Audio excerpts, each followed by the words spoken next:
enteraremos, pero hay gente de Misiones, del Dorado. Bueno, cuento hasta 10.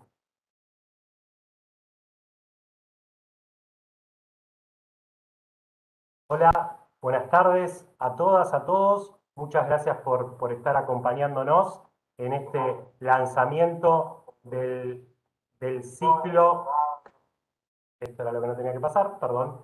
En este lanzamiento del ciclo de conversaciones sobre historia de la educación argentina. Es un orgullo para nosotros poder anunciar y comenzar con este ciclo. Eh, para la Biblioteca Nacional de Maestros, que depende de la Subsecretaría de Educación Social y Cultural y también de la Secretaría de Educación de este Ministerio de Educación de la Nación. Es un orgullo para nosotros poder empezar con este tipo de acciones y de ciclos donde justamente las funciones de nuestra querida Biblioteca Nacional de Maestras y de Maestros dentro de sus misiones tiene como su función de preservar, conservar, incrementar, registrar y también brindar acceso, tanto físico como digital, a la memoria de la educación argentina, a ese patrimonio histórico de la educación argentina, donde a su vez también lo que buscamos es potenciar el uso del acervo bibliográfico y documental que se encuentra en nuestra institución, tanto físico como digital. Hoy también es un día muy especial por ser el Día Internacional de los Museos y creo que también dentro de esta parte y dentro de estas funciones y responsabilidades que tenemos desde la BNM para con la comunidad educativa, para con la comunidad académica y científica y la ciudadanía en general, este tipo de actividades, este tipo de acciones nos parecen fundamentales para poder revisitar determinados hechos, determinadas personalidades, determinados eventos que sucedieron y que hacen a la historia de nuestra educación argentina, que hacen a nuestro sistema educativo argentino y a la historia de nuestro país y a nuestra identidad fundamentales. En este sentido, vuelvo a repetir y decir, les damos la bienvenida a todos y todas a este lanzamiento del ciclo de conversaciones sobre historia de la educación argentina. Este ciclo que inicia hoy consiste en una serie de encuentros mensuales que lo que busca es poder reflexionar acerca del pasado educativo. Nos parece una oportunidad importante poder recorrer distintas producciones de la historia de la educación, conocer a personalidades que aportaron a la construcción del sistema educativo y también revisar fuentes. En cada uno de estos encuentros habrá ocasiones de poder conocer libros, revistas, tesis y otras fuentes del patrimonio histórico educativo nacional y poder intercambiar comentarios, opiniones con autoras, con autores, con investigadoras, investigadores y seguir aprendiendo y seguir creando. Paso la palabra en este momento que este evento y este ciclo es un proyecto conjunto, una construcción colectiva, como nos gusta decir, de la Biblioteca Nacional de Maestras y Maestros y de la SAE, de la Sociedad Argentina de Historia de la Educación, y ahora su presidenta, Ana Diamant. Por favor, Ani.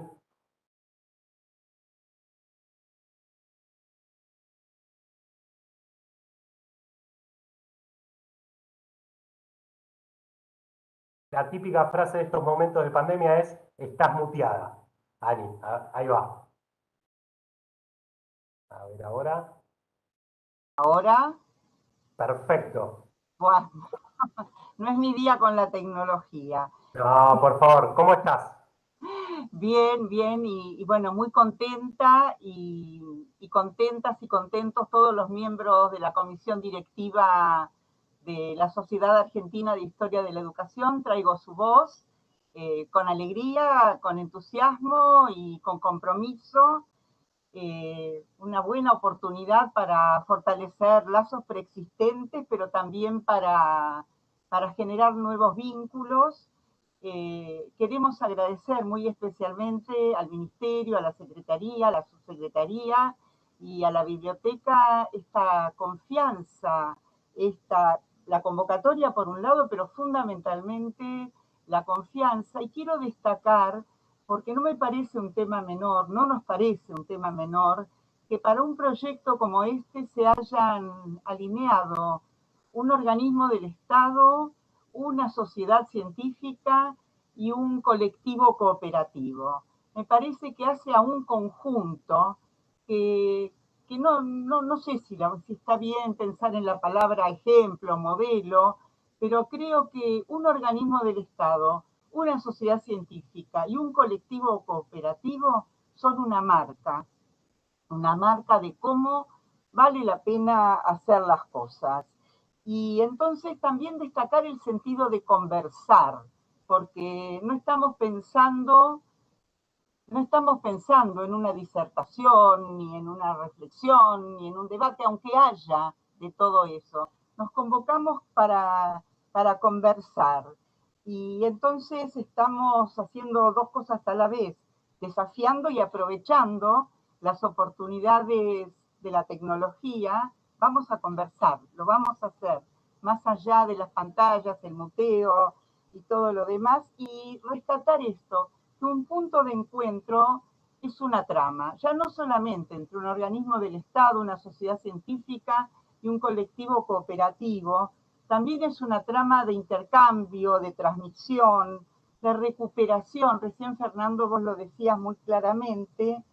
Y bueno, el conversar nos va a dar oportunidad para darle oportunidades, otras oportunidades a las voces, para hacer ejercicios de memoria colectiva y de memoria activa, para recuperar memorias polifónicas, y creo que en ese sentido, haber empezado este ciclo con maestras argentinas es exactamente eso, un ejercicio de memoria polifónica, de memoria multicolor, y eso además nos trae alegría. Saber que estamos haciendo memoria y que cuando hacemos memoria estamos haciendo política. Por eso no es menor esta asociación entre estos tres conjuntos. Y saber que cuando nombramos, decimos SAE, colectivo, bueno, ministerio, biblioteca, lo que estamos haciendo es tejiendo redes. Y bueno, esta es la primera etapa de las redes que tejemos. Sabemos que próximamente nos vamos a encontrar ya el 22 de junio para conversar con Teresa Artieda sobre un trabajo que está fundamentalmente basado, su tesis de doctorado y su publicación, basado en los fondos históricos de la biblioteca, y un mes después estaremos dialogando sobre la historia de la educación latinoamericana, con los compiladores de un volumen que desafía eso, a otro diálogo entre historiadores de distintos países de Latinoamérica, y entonces tendremos oportunidad de conversar con sus dos compiladores, Pablo Pinó y Nicolás Arata, y algunos de los autores, y otra vez vamos a aprovechar la ventaja de la tecnología y vamos a poder invitar a colegas de otros países.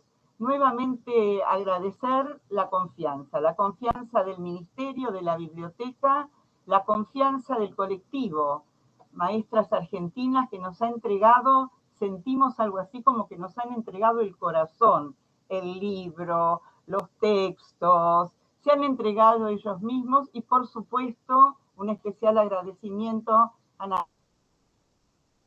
con quien venimos viendo varios caminos juntos, y a José María, esta oportunidad que decíamos de fortalecer viejos vínculos, establecer nuevas redes.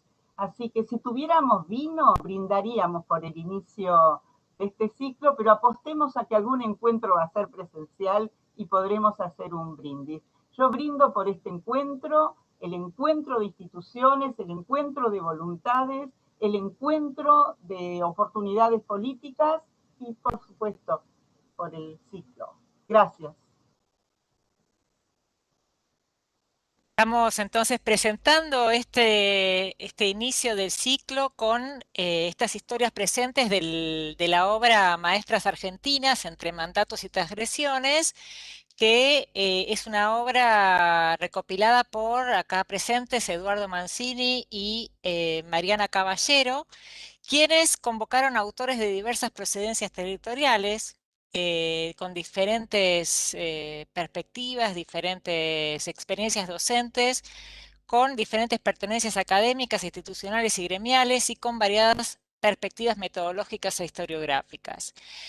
La obra que fue editada por el Centro Cultural de la Toma, la Asociación Civil Inconsciente Colectivo y la Cooperativa de Pensamiento Margarita Tereré. Y vamos a dar comienzo con un video que ellos mismos realizaron para introducir el tema en acompañamiento a esta obra.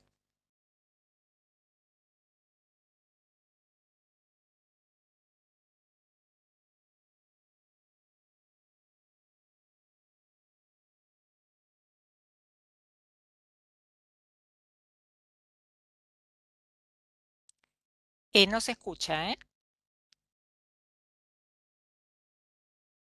Vamos de nuevo.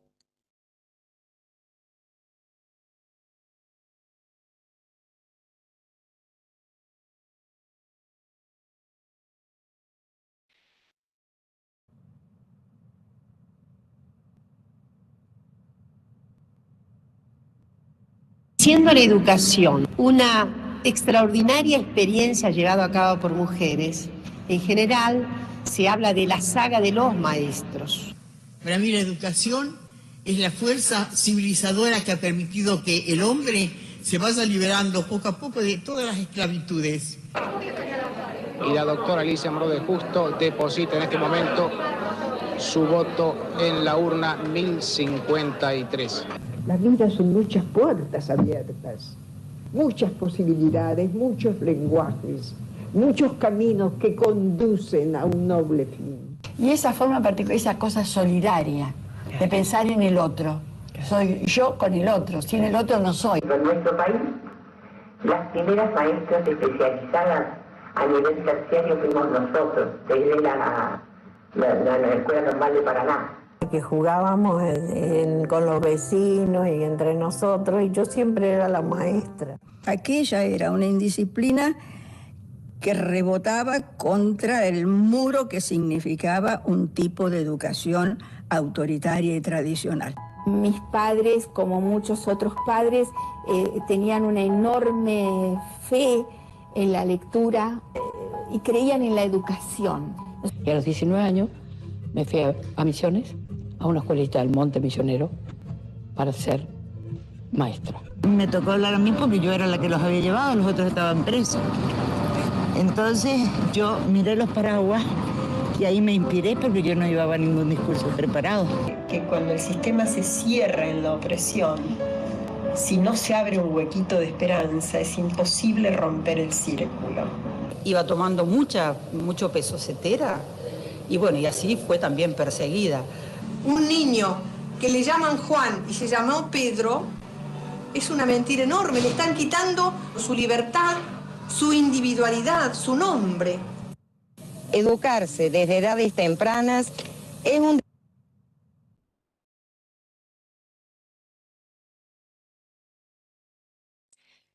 Bueno, esta es una pequeña introducción a algunas de estas maestras de distintos ámbitos, pero desde abajo siempre. Y para dar comienzo, queríamos, bueno, volverles a decir que esta obra, Maestras Argentinas entre mandatos y transgresiones, fue compilada por Mariana Caballero y Eduardo Mancini. Para hablar de Mariana Caballero, les queremos contar que ella es maestra de grado, además de profesora y licenciada en Ciencias de la Educación por la Universidad Nacional de Rosario. Su actividad docente la realiza en el nivel superior normal en el número 1 y en el Instituto número 28 Olga Cossetini, ambos de la ciudad de Rosario. Mariana Caballero es además secretaria suplente de nivel superior de la Comisión Directiva de la Asociación de Magisterio de Santa Fe. Damos entonces la palabra a Mariana Caballero. Buenas tardes, ¿se escucha bien? ¿Sí? Bueno, yo también quería darles la bienvenida y me gustó mucho esa expresión de la memoria multicolor, porque me parece que es un rasgo distintivo de estos textos y de este encuentro. Es una alegría para nosotros participar en este encuentro y que tiene que ver con la presentación de los 2 primeros tomos de Maestras Argentinas, porque están por salir unos tomos más. En estos tiempos difíciles y duros, cuando hablamos de maestros y maestras, no podemos dejar de pensar en los maestros y maestras que siguen poniendo el alma y vida en las aulas del país en medio de una pandemia que nos muestra de modos diversos y al mismo tiempo la preocupación por la vida de unos y el manifiesto desprecio de otros.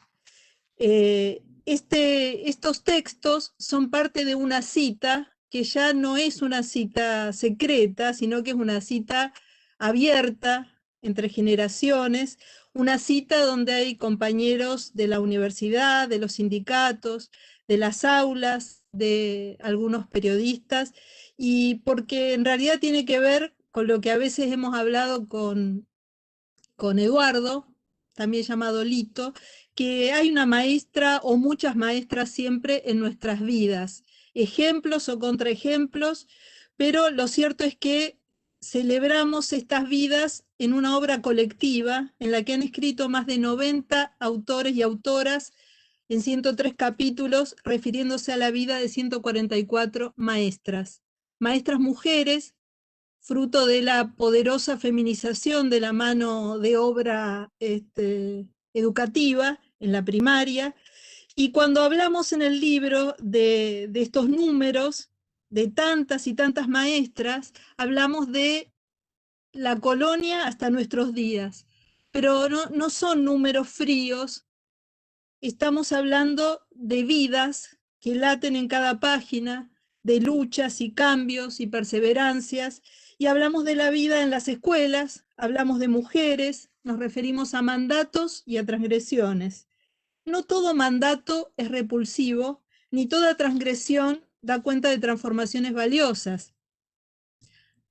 Acercarnos a la vida y al hacer de tantas docentes nos permitió conocer y escribir, como decía, me parece que Flor, una historia desde abajo, escrita desde la tiza, desgarrada en luchas y silencios.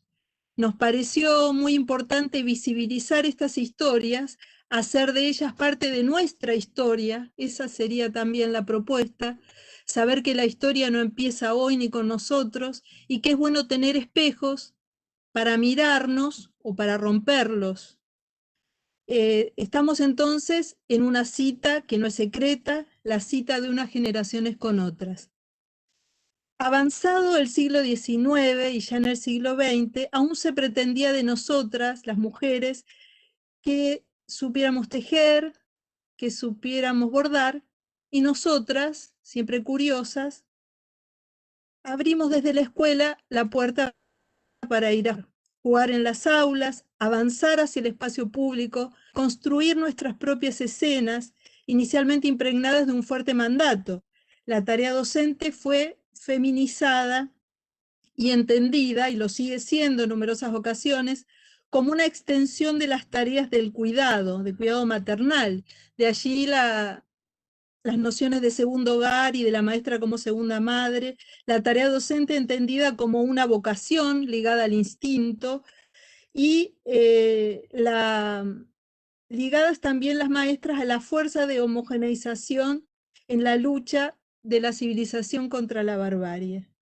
Las mujeres fueron tomadas o sospechadas o formateadas como seres dóciles, baratos y maternales, una especie de hijas de Sarmiento, decía Pinot. La escuela, jugando con la literatura, fue algo así como ese cuarto propio del que nos habla Virginia Woolf, que las mujeres necesitaban para tener, además de independencia económica, ya que la dependencia es una manera de subordinación femenina. La escuela entonces proveyó de espacio, tiempo, causas y pasiones para dar ese paso al frente hacia la visibilidad, la historia y la construcción colectiva. Fue el punto de partida o fue el trampolín a otras tareas. Por eso, en el libro, en este libro multicolor, se encuentran historias de maestras poetas, de maestras escritoras, como Alfonsina Storni, de abogadas, como Nora Peretti, de viajeras, de luchadoras por los derechos humanos, como Estela de Carlotto o Olga Fagundes, que aparecía también en el video, una maestra que se dio cuenta que había una alumna de su grado que era hija de desaparecidos. La vio y ayudó a que volviera a su familia verdadera. Las historias son múltiples, historias de participación sindical, de lucha por el voto, de acceso al espacio público, de las historias que nos va a contar seguramente José, ligadas a la construcción de los sindicatos, a la construcción de tendencias y corrientes de la escuela nueva o de la escuela en general, ligadas a la política. El paso de concebir el trabajo, la docencia como una vocación, a concebirlo como un trabajo, o este paso de apóstoles a trabajadores significó la necesaria puesta en lucha con la creación de sindicatos y también significó la penalización y el castigo desde el poder para las maestras atrevidas. Esa construcción que nuestro compañero Guillermo Ríos habla como una serie mujer, maestra, militante, tuvo que ver con los años 60 y 70, donde hubo intensas luchas, intensa conflictividad política y social, y bueno, esa conflictividad es la que nos lleva a este camino en el que estamos hoy, de construcción colectiva, de concebirnos como trabajadoras, en pos de romper con aquello naturalizado que los hombres tenían desde hacía mucho tiempo atrás. Ser maestra significó entonces muchas cosas, y en el libro esto se puede leer como si fuera una rayuela, como si fuera un libro de arena infinito, y además pasa algo que es muy lindo. Uno lee un capítulo y después quizá en otro se encuentra con los protagonistas ya como actores secundarios de otros sucesos. La historia aparece como una construcción colectiva en donde a veces algunos aparecen en un lugar como visitantes y en el otro como sujetos principales. Ser maestra significó la posibilidad de acceder a un trabajo digno, a veces rindiendo tributo a una convención fomentada por el otro sexo, ese que señala que la gloria de una mujer es que no hablen de ella, permanecer ocultas, invisibles, como parte de un mandato patriarcal. Pero no todas las maestras asumieron ese silencio, y este libro es parte de la ruptura de ese mandato de silencio e invisibilidad iniciado por muchas otras obras anteriores.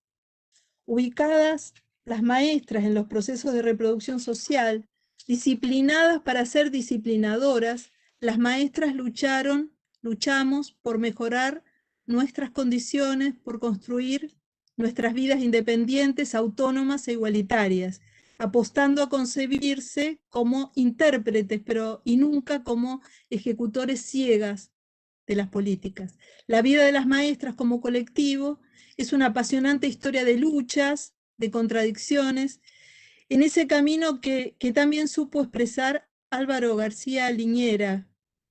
Él decía que los tiempos difíciles son nuestro aire y que luchar, vencer, caerse, levantarse, luchar, vencer, caerse, levantarse hasta que acabe la vida, ese es nuestro destino como pueblo y seguramente como maestras. Nada más. Muchísimas gracias, Mariana Caballero. Les recordamos, ella es una de las compiladoras del libro que estamos presentando hoy. Y también queremos presentar a uno de los autores de uno de los capítulos. José María Tesa es autor de uno de ellos. En particular escribió sobre la educadora santafesina Rosa Fischer. Su capítulo especialmente se llama Rosa Fischer, la lucha gremial, parte de la labor docente. José María Tesa es maestro y director en escuelas rurales y urbanas de Santa Fe. Fue director de la Escuela Experimental de Integración Comunitaria. Entre sus actividades podemos nombrar supervisor de escuelas en diversos circuitos de la provincia de Santa Fe, director provincial de educación primaria, preprimaria y especial, secretario de Asistencia Educativa del Ministerio de Educación de Santa Fe y secretario general de la Asociación de Magisterio de Santa Fe, además de secretario de Asuntos Sociales y secretario de Gremiales de CETERA, también secretario general de la CTA de la provincia de Santa Fe y diputado provincial por esa misma provincia. Pasamos entonces la palabra a José María Tesa.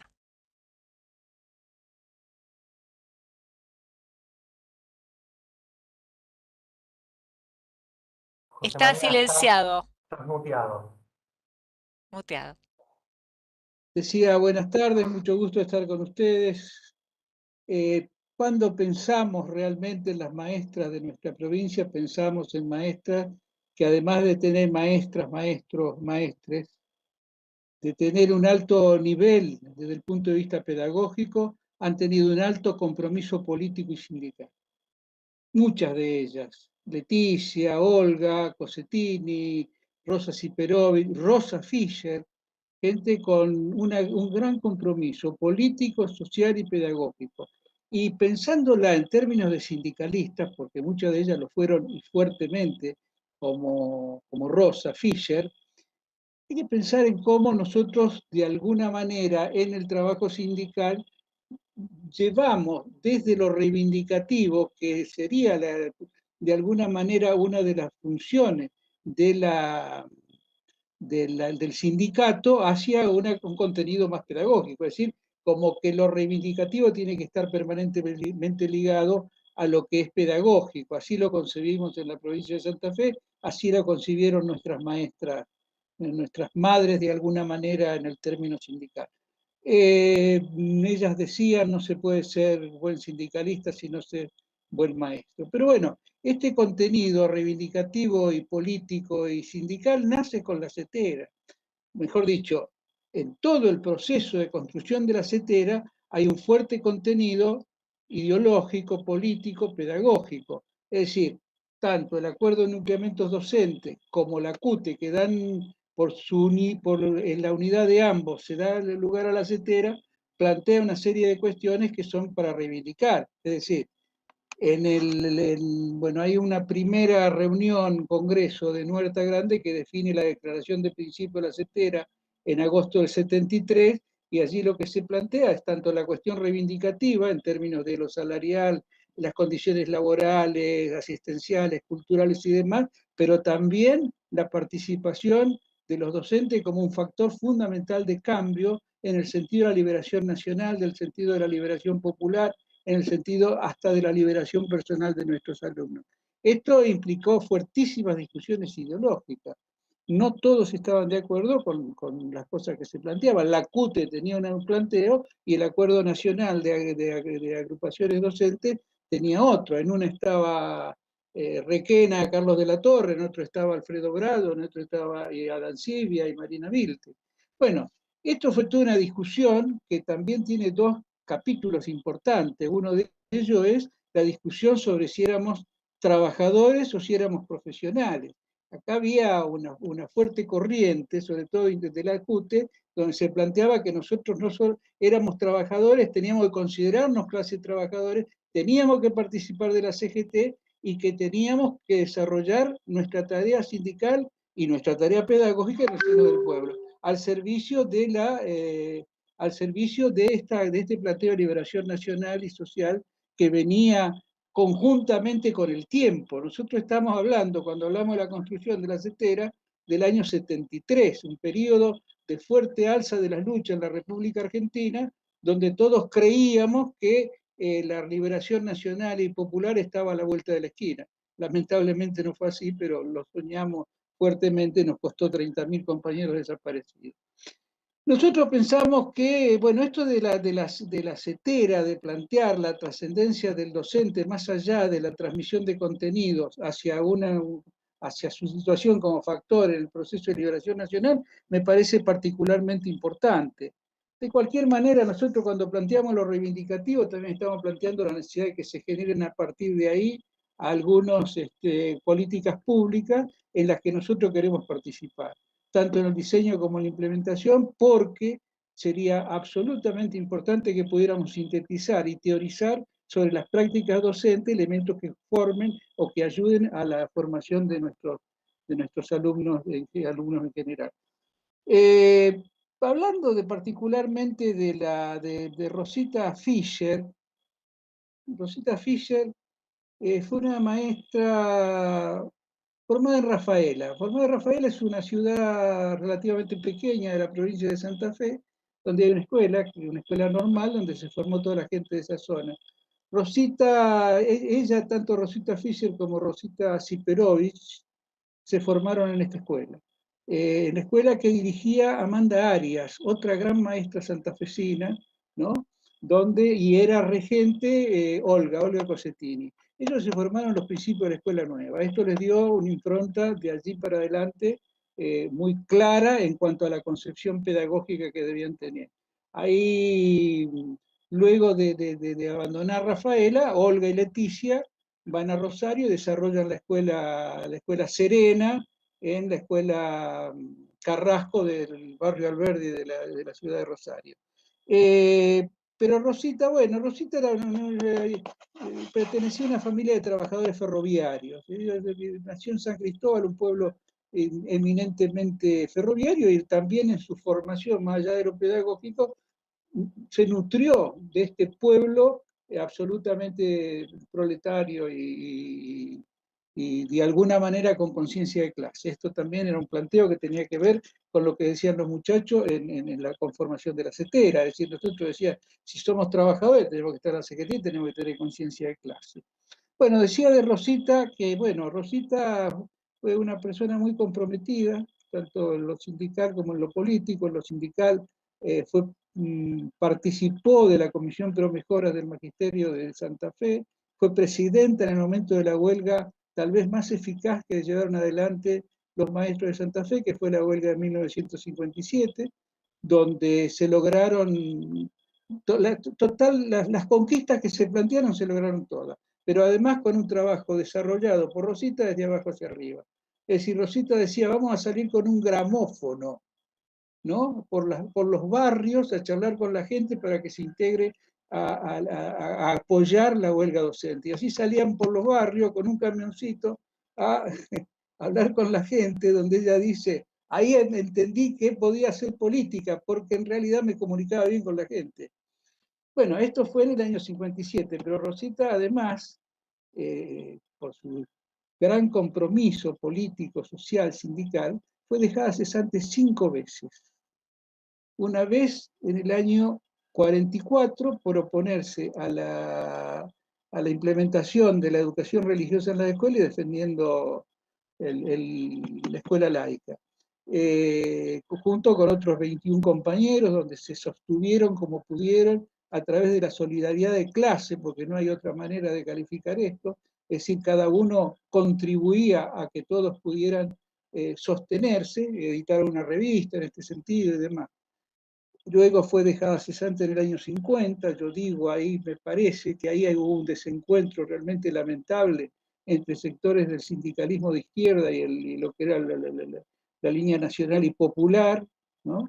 Que fue lamentable desde ambos puntos de vista, ¿no? Esto es para una discusión un poquito más profunda. Y luego fue dejada cesante cuando cae Frondizi, reincorporada cuando vuelve Ilia, vuelta a cesantear cuando cae Ilia, vuelta a recuperar su trabajo en el año 73 y vuelta a dejar cesante en el año 76. Es decir, verdaderamente una vida de lucha y de... Además fue una mujer con alto nivel pedagógico, es decir, escribió muchos libros, entre ellos uno que se llama Periodismo Escolar, que está basado en la idea de Celestín Freinet, otro en el método global con análisis dirigido, que le ha servido infinitamente a los maestros de la provincia de Santa Fe. Pero bueno, y además cuando ella era cesante trabajaba en Capeluz, ¿no? Y también ayudaba a la edición del libro. Rosita no dejó de trabajar por la educación hasta el último día de su vida.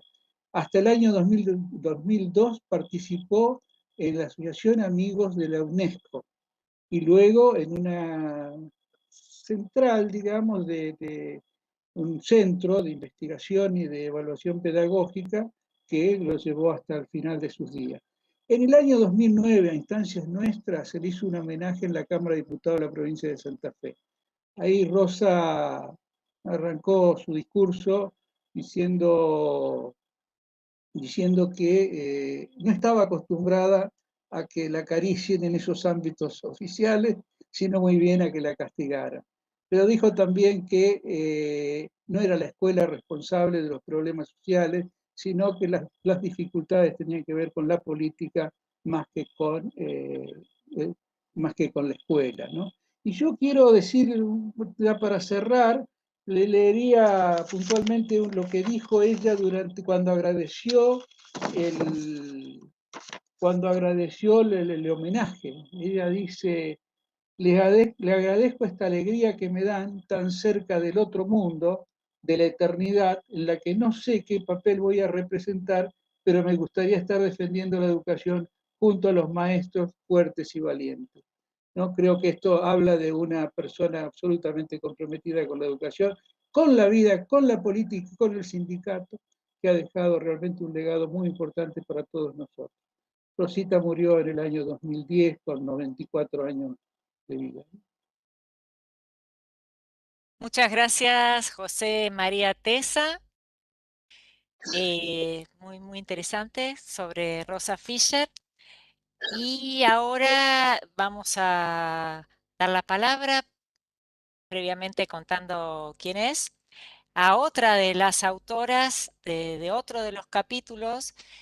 Natalia García es autora de un capítulo sobre la educadora santafesina María Teresa Nidelkoff. Su capítulo se llama específicamente María Teresa Nidelkoff, entre obreres, cristianuchos, intelectuales y gendarmes. Natalia García es profesora en Ciencias de la Educación en la Universidad Nacional de Rosario, doctora en Educación por la Universidad Nacional de Entre Ríos y docente de Historia Sociopolítica del Sistema Educativo Argentino de la Facultad de Humanidades y Artes, perteneciente también a la Universidad Nacional de Rosario. Natalia García es además investigadora del Centro de Estudios en Historia Reciente de la Educación Argentina, directora del Instituto de Investigaciones Dr. Adolfo Prieto de la Facultad de Humanidades y Artes, perteneciente también a la Universidad Nacional de Rosario, y autora de los libros La educación clandestina, espiar, colaborar y depurar, y El caso Vigil, Historia sociocultural, política y educativa de la Biblioteca Vigil. Publicó numerosos artículos en revistas especializadas sobre historia e historiografía educativa durante las décadas de 1960 y 1970. Presentamos entonces a Natalia García. Bueno, preguntándole si se escucha bien. Muy bien, perfecto. Bueno, muchas gracias. Es un gustazo estar acá compartiendo estas intersecciones, como decías muy bien, Ana, porque realmente no siempre suceden, así que celebratorio.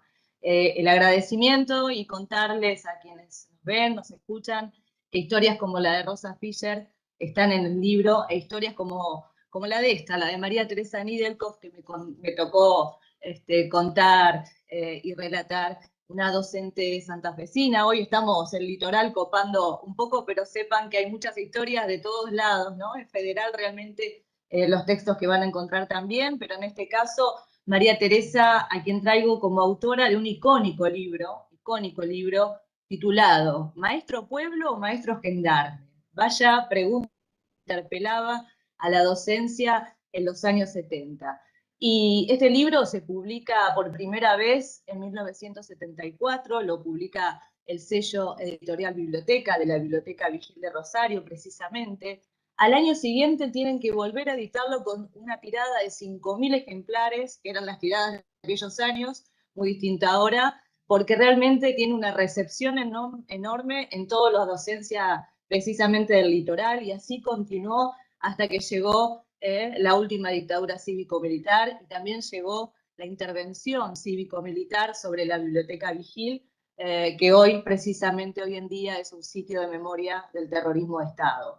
Así que mientras que en la Argentina se daban estas biblioclastías, censuras, que se interrumpían este tipo de proyectos, sin embargo, el libro Maestro Pueblo prosiguió su vida en el Brasil y se va a publicar desde 1975 hasta el año 2004, teniendo 38 ediciones. 38 ediciones a cargo de Liense, una editorial muy poderosa de San Pablo. También se va a publicar en Colombia, aunque aquí no sabemos qué sucedió, quién llevó de contrabando, hay que decirlo así, este borrador, y se publicó sin la autorización de María Teresa, pero tuvo unas 20 y pico de ediciones también entre 1974 y 1994. Es decir, es un libro que tuvo casi iguales dosis de censura como de publicidad, que tuvo diferentes ciclos de propagación, un texto que por estas razones, por las características de su contenido, en primer lugar, se volvió un clásico de la literatura, de la pedagogía, mejor dicho, latinoamericana, aunque aquí quizás en nuestro país no lo conozcamos tanto y conozcamos menos aún a esta autora. Decirles que me sorprendí mucho al rastrear las huellas de este maestro pueblo por toda América Latina, hasta tesis en Canadá que lo mencionan. Es decir, realmente el libro tiene un lectorado absolutamente heterogéneo, ya intergeneracional y absolutamente vigente, contemporáneo. Y la otra sorpresa que tuvimos al hacer este rastreo es ver que contiene muchos errores, hay muchos equívocos alrededor de esta historia, incluso en trabajos como los de Gadotti, es decir, referentes del campo pedagógico, en este caso del autor brasilero. ¿Y dónde están los errores fundamentalmente? Bueno, algunos dicen, Maestro Pueblo nació de las barriadas de Buenos Aires. Otros dicen, Maestro Pueblo en realidad tiene que ver con una experiencia de un barrio que se llama Santa Lucía, de aquí de la ciudad de Rosario. Sobre la autora mucho menos, algunos la llaman Nidelkoff, Modelkoff, Nodelkoff, no se sabe bien. Algunos dicen que fue una pedagoga colombiana de proyección caribeña. Algunos dicen que fue asesinada durante la última dictadura. Otros aseguran que no, que sobrevivió exiliándose en el Brasil. Y algunos dicen, no se sabe nada de ella ni de su paradero desde 1976. ¿Qué pasó? ¿Por qué tanto misterio y estos tonos novelescos? Bueno, no es ninguna novela, es historia. Es historia reciente de nuestro país. ¿Quién es María Teresa Nidelkoff y qué características tuvo? 3 figuras muy rápidas, muy simples para reponer su biografía. La primera es la maestra pueblo. María Teresa es una maestra formada en el modelo María, pero también es profesora de historia, graduada en lo que, perdón, graduada en nuestra Facultad de Humanidades y Artes, señalo porque está por allá. María Teresa, voy a tener que esperar un segundo. Bueno, trabajó, me emocionará María Teresa. Trabajó en escuelas primarias, en escuelas secundarias, y hacia el año 1964, voy recuperando la voz, llegó a una de las tantas barriadas marginales que tenemos en nuestra ciudad, un barrio que ni siquiera tenía un nombre, y que ella la llama Calle Ocampo el 6500. Empezó a ir los sábados de la mañana a dar catequesis, que en realidad no era lo que más le importaba, en realidad buscaba una estrategia territorial para estrechar lazos comunitarios, y entonces empieza a gestar allí un trabajo realmente que la podríamos llamar experiencia de base cristiana. Le ceden un pequeño terreno, ella construye así lo que dice una casilla o el ranchito de la calle Ocampo. Es allí, precisamente, durante las noches, cuando junto a su amiga Ramona, entrañable amiga, va a escribir con trazo febril, con trazo firme, pero también con un trazo muy simple y honesto, casi descarnado, Maestro Pueblo. Le va a hablar a los maestros y maestras, esos que vigilan las fronteras del saber, como ella decía, y los va a llamar maestros y maestras gendarmes. les va a hablar a los maestros y maestras que como ella sienten el dolor hasta en el cuerpo de la injusticia y de la desigualdad, y los va a llamar maestros pueblos. Y también les va a hablar a los que ilusamente se excluyen de la politicidad de la educación y los va a llamar maestros a secas y les va a advertir que esa condición inexorablemente en algún momento se inclina al gendarme.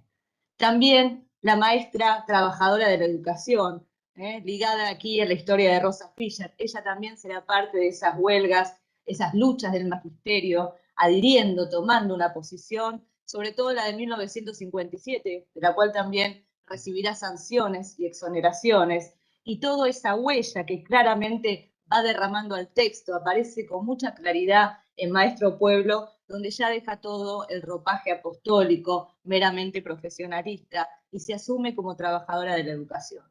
Y también la maestra cristiana, o entre los cristianuchos, como nos decía ella en las entrevistas, tratando de sintetizar todo ese ambiente católico que estaba absolutamente agitado a finales de los años 60. Y acá aparece otro personaje clave de la historia y de su biografía, que es el cura obrero Néstor García, hoy esposo de María Teresa.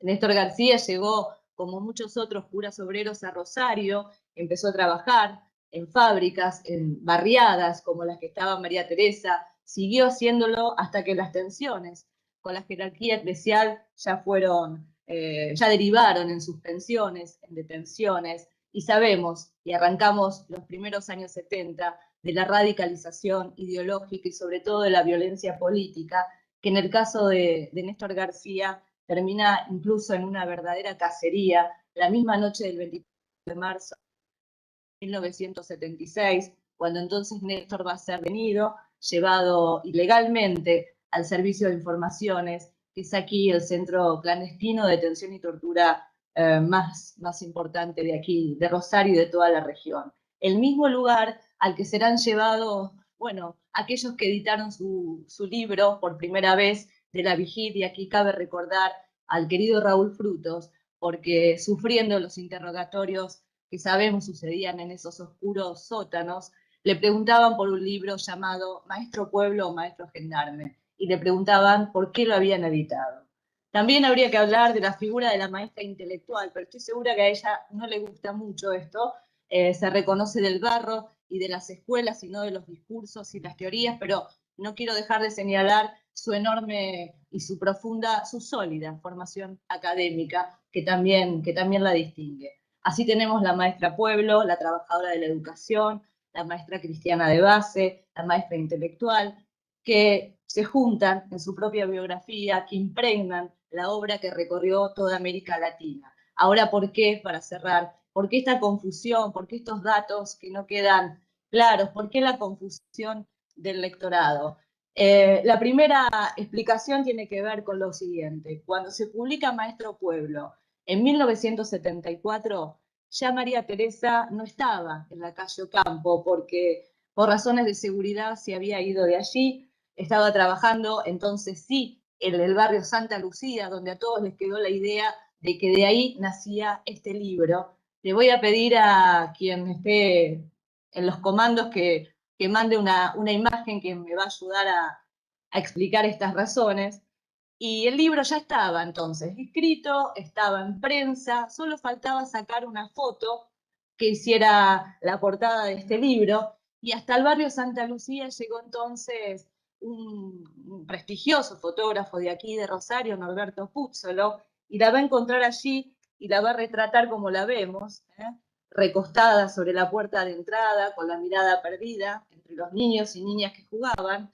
Y esta imagen entonces contribuyó, pasamos la siguiente, al equívoco de situar a Maestro Pueblo en Santa Lucía, cuando en realidad este texto se había escrito en función de la experiencia de la calle Ocampo. La segunda razón tiene que ver con esto. Cuando avanzaban las tratativas entre la editorial de La Vigil y Brasiliense Editora para sacar o lanzar el libro Un Maestro para o Povo, que fue el título que llevó en el país hermano, Bueno, María Teresa y también Néstor vivían acechados, ¿no?, por la persecución política, con lo cual no fueron parte de estas charlas, de su publicación en Brasil. Miren, para hacerlo muy sencillo, María Teresa nos decía: por entonces a mí no me importaba dónde iba a publicar el libro, sino dónde iba a dormir esa noche.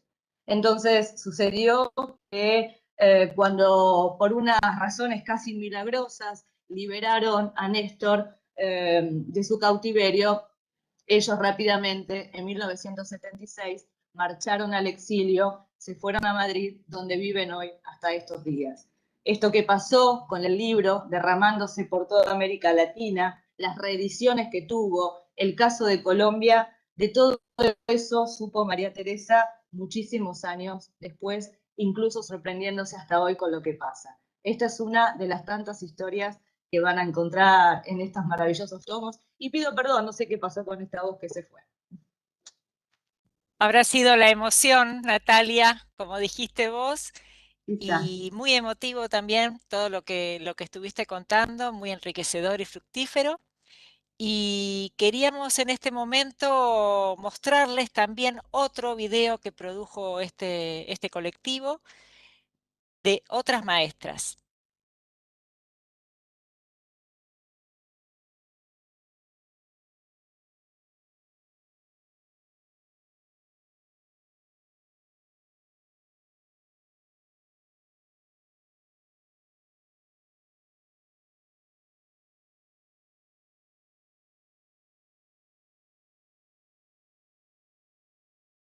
Un minutito y ya. Educarse desde edades tempranas es un derecho de todos los ciudadanos de la provincia de Córdoba y es un deber del Estado garantizar esta educación. ¿Qué es la educación verdaderamente? No la salida individual que vas, te anotás y si haces mérito, vos podés terminar, sino el saber colectivo. Si no hay pelea, si no hay resistencia social, si no nos ponemos al frente para decirle por aquí no pasarán, esto no tiene destino. Y volveremos a marchar todas las veces que sea necesario para lograr nuestros objetivos. ¡Fuerza, compañeros!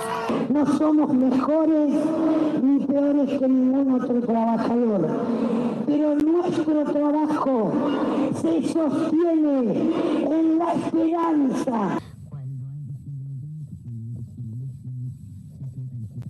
Nosotros queremos que nuestros niños tengan esa posibilidad de mantener su idioma, mantener su cultura. No promovemos el aborto, promovemos la autonomía de las mujeres para no seguir siendo ciudadanas de segunda. Los gobernantes, a los que lamentablemente nosotros le dimos el lugar que están ocupando, escuchen estas voces. Bueno, las escuelas rurales de la provincia de Buenos Aires están sufriendo de forma muy directa la problemática de las fumigaciones con agrotóxicos. No podemos seguir sosteniendo un modelo de producción en base a químicos que están preparados para matar. Hay nenes que quieren aprender y nenas que quieren aprender y que necesitan y que hacen un esfuerzo enorme por estar en la escuela. Crudo es el cuerpo vulnerable que resiste el exterminio de su deseo, de su carne, de su comunidad, de su lengua. Escuela. Conflictividad y violencia como una cuestión social. Pero estando acá me di cuenta que el lugar donde yo quería estar era este. Todo pulmón, hemos levantado ladrillos, hemos levantado paredes. Lo que mantuvo unido al sistema educativo argentino, el hilo que unió, fue la CETERA. Si no hubiera habido un movimiento nacional docente con convicción y con la fortaleza que tuvo, en la Argentina hubiera ocurrido lo que ocurrió en Chile.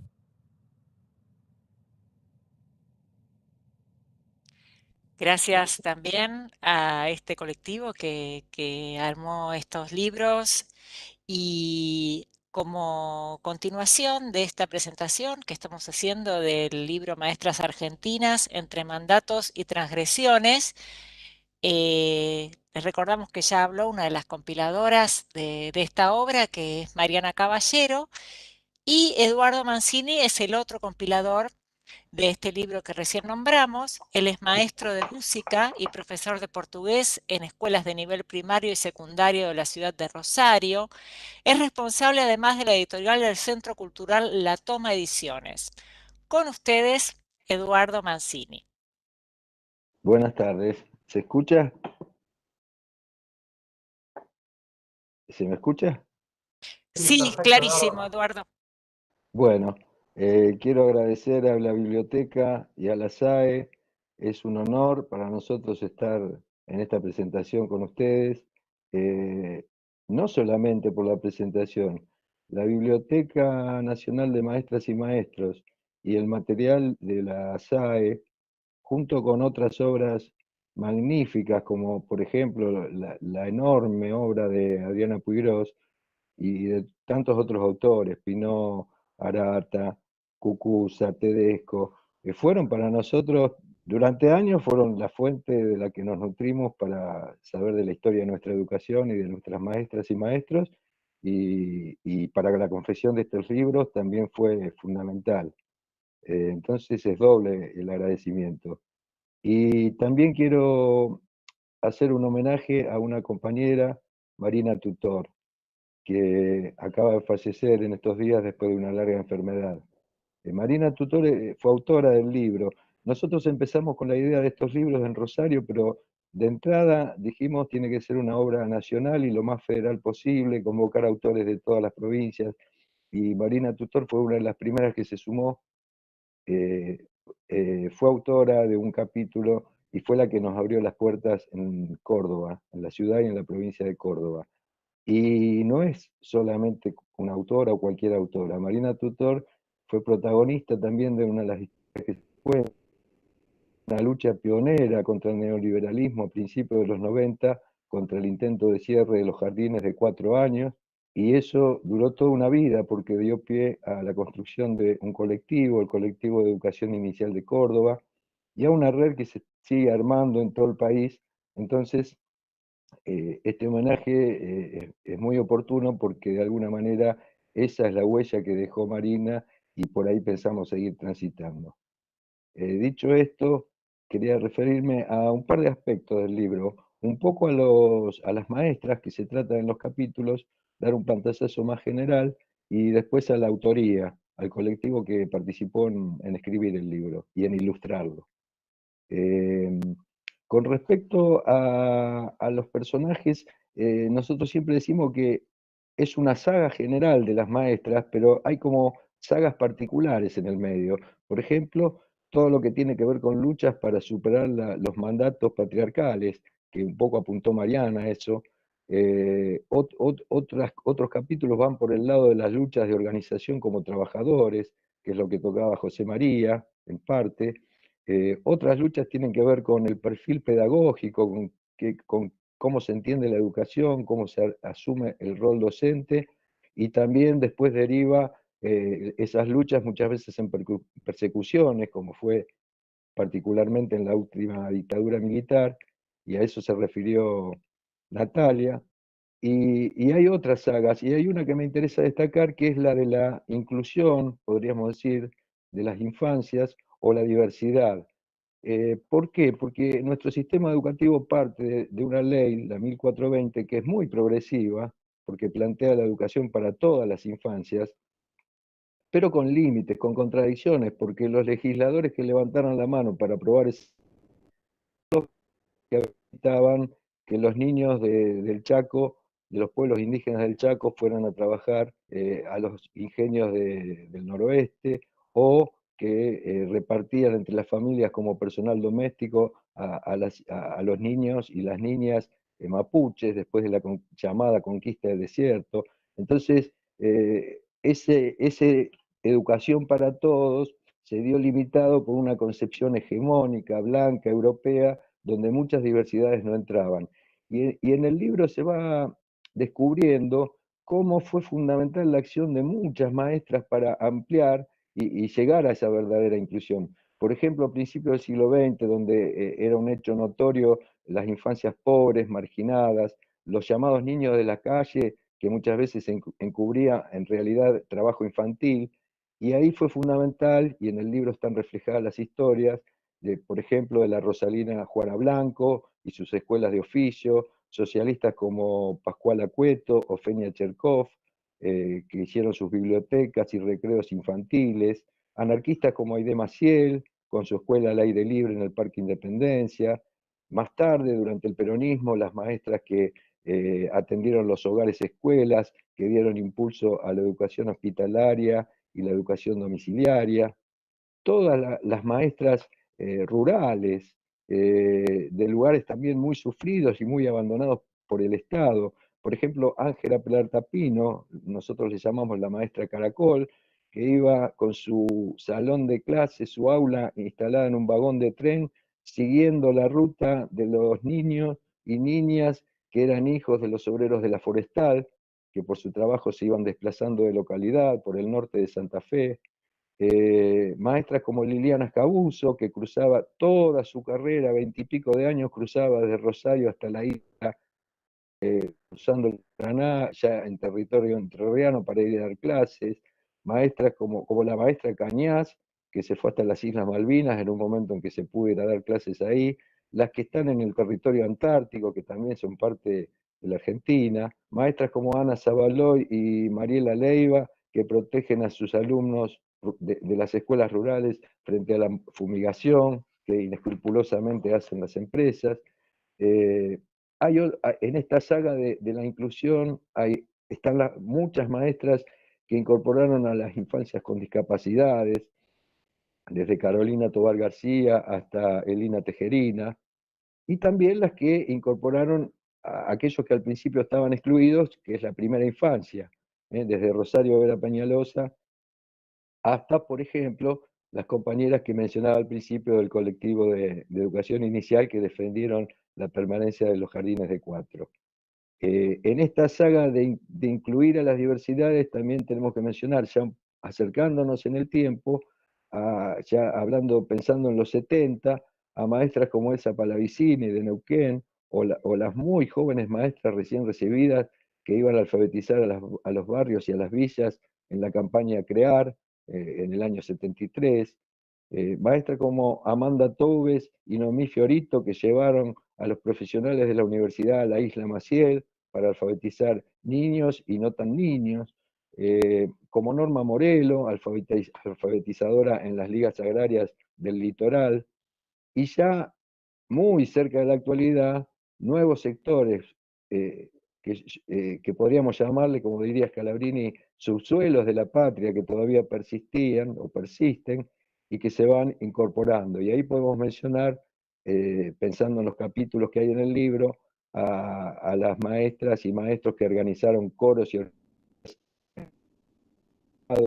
a maestras como Ofelia Morales, maestra QOM, de la comunidad QOM, que pelea para que sus niños, los niños de su comunidad, puedan acceder a su lengua y a su cultura. Novedades que festejamos, como el profesorado trans, travesti, mochacelis, y muchas docentes de esa condición que ahora pueden ejercer, superando décadas de persecución y proscripción. Y también casi cierra nuestro libro, y como una nota auspiciosa, la apertura de profesorados en villas de la capital, en Barracas y El Retiro, que dan la posibilidad de cumplir su sueño de ser maestras a muchas jóvenes que a ese momento la tenían muy difícil. Entonces, esto habla de una diversidad en el libro. Nos pareció de entrada que también tenía que haber una diversidad muy grande en la autoría.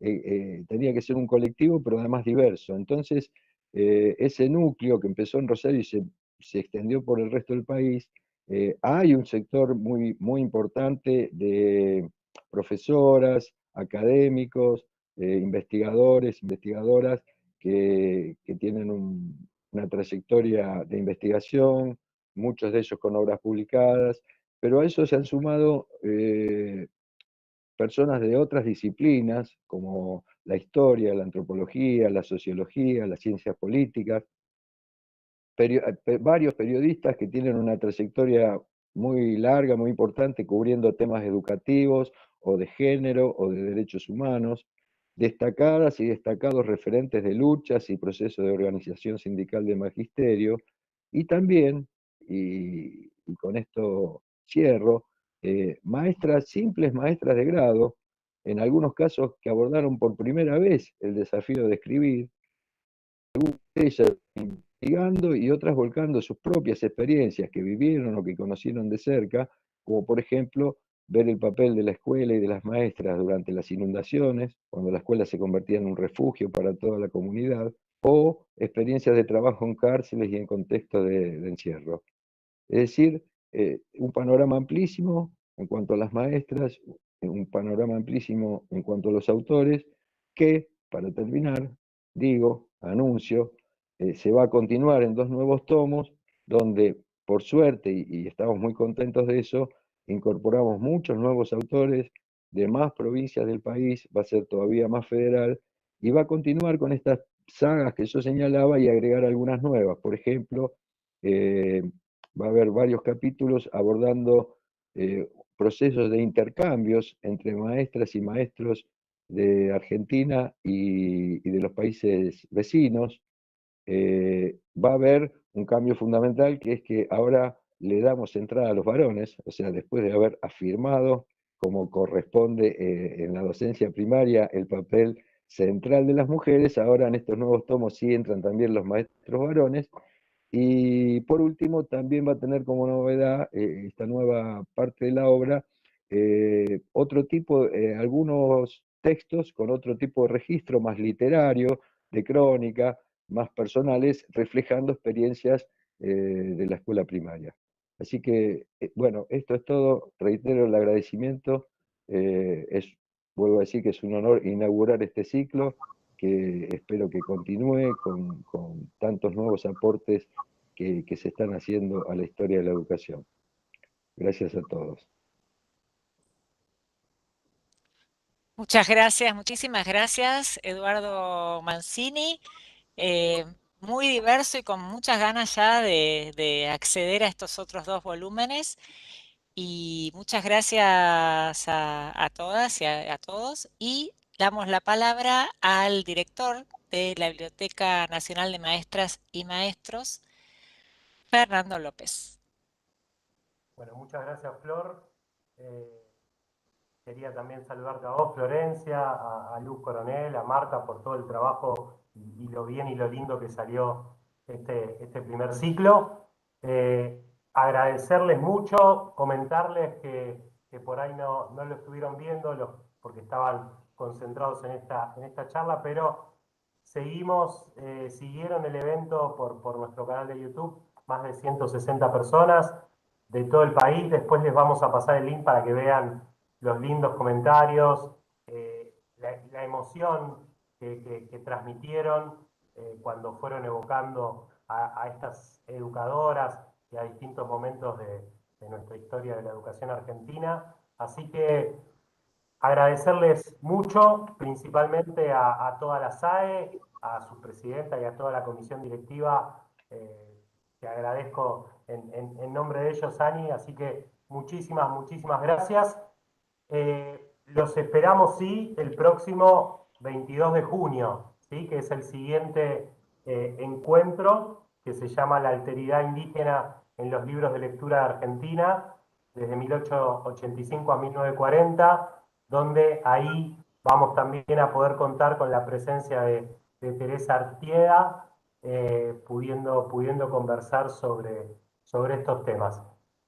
Ani, es un conversatorio, es una conversación, mejor dicho. Hoy se produjo y se dio más en algún punto expositivo, pero ¿querés agregar algo vos para cerrar este primer encuentro? No, lo que no quiero es cerrar. Ah, bueno, eso está claro. No quiero cerrar porque realmente ha sido grato, creo que eso que nos propusimos, hablamos al principio de redes, de tramas, de transmisión, de memoria, de política. Creo que barrimos casi con tranquilidad todo aquello que nos habíamos propuesto. Para la SAE es realmente muy importante tener anfitriones de la calidad, en este caso de la Biblioteca Nacional de Maestros y Maestras, y tener socios como Mariana, como José María, como Eduardo, como Nati, que además es socia de la SAE, socia y socia, porque, bueno, de eso se trata nuestra tarea, recuperar historia, ampliar los horizontes y, como dijimos al principio, coral, polifónico, multicolor. Así que no cerremos nada, solo hagamos un paréntesis hasta que el 22 de junio nos convoque Teresa con su libro. ¿Te parece? Me parece perfecto. Solamente para la gente que está viendo este video, sepan que en esta semana después vamos a compartir la noticia con el video, con las imágenes y los videos, y lo más importante también con los datos del libro para que lo puedan ver, para que lo puedan buscar a ver en su librería amiga, por decirlo de alguna manera. Así también lo pueden consultar y leer. Tuvimos acá la posibilidad de leer estos primeros tomos y obviamente esperamos con ansiedad los próximos tomos. Así que muchas gracias en serio a Eduardo, Mariana, Natalia, José María. Muchísimas gracias por iniciar este ciclo y hacemos este pequeño paréntesis. Un abrazo grande a la distancia a cada uno y gracias a todos y a todas las que estuvieron siguiendo esta actividad. Este es el comienzo de un ciclo. Vamos a continuar con muchas más conversaciones sobre historia de la educación argentina. Muchísimas gracias.